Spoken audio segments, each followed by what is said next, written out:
नमस्कार. आमच्याकडे रात्रीचे 1 वाजलेले आहेत आणि मी जगातील सर्वात शक्तिशाली स्त्रियांपैकी इंदिरा नोई यांच्याबद्दल आज वाचन करत होते. त्यामध्ये त्यांचा एक किस्सा मला सांगावासा वाटतो.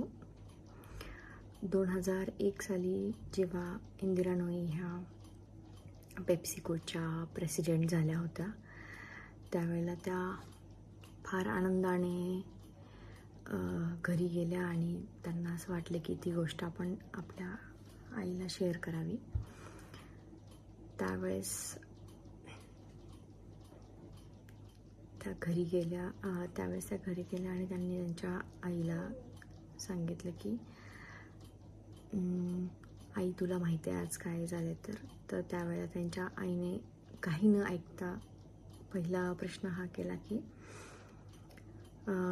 ठीक आहे, तू आली आहेस, पण पटकन जा आणि दूध बॅग घेऊन ये घरी. त्या म्हटल्या की पण माझे मिस्टर आले असतील घरी, तर तू त्यांना सांगू शकत होतीस. त्या म्हटल्या की हो, ते आले आहेत, पण ते दमले आहेत, म्हणून तू जा, तू घेऊन ये. त्या म्हटल्या की त्या घेऊनही येतात. त्या म्हटल्या मी एवढी मोठी बातमी तुला सांगतेय आणि तू मला सांगतेस की जा तू दूध बॅग घेऊन ये म्हणून. तेव्हा त्या म्हटल्या,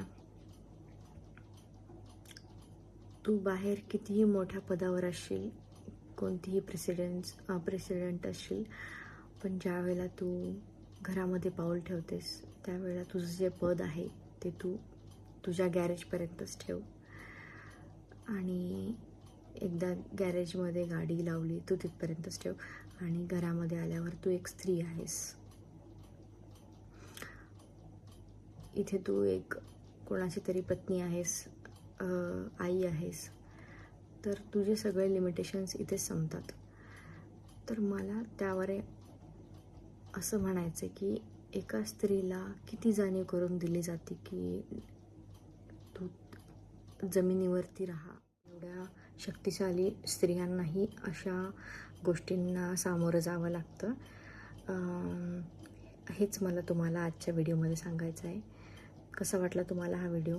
लाईक करा, शेअर करा आणि प्लीज सबस्क्राईब करा अशाच ज्ञानाच्या व्हिडिओसाठी.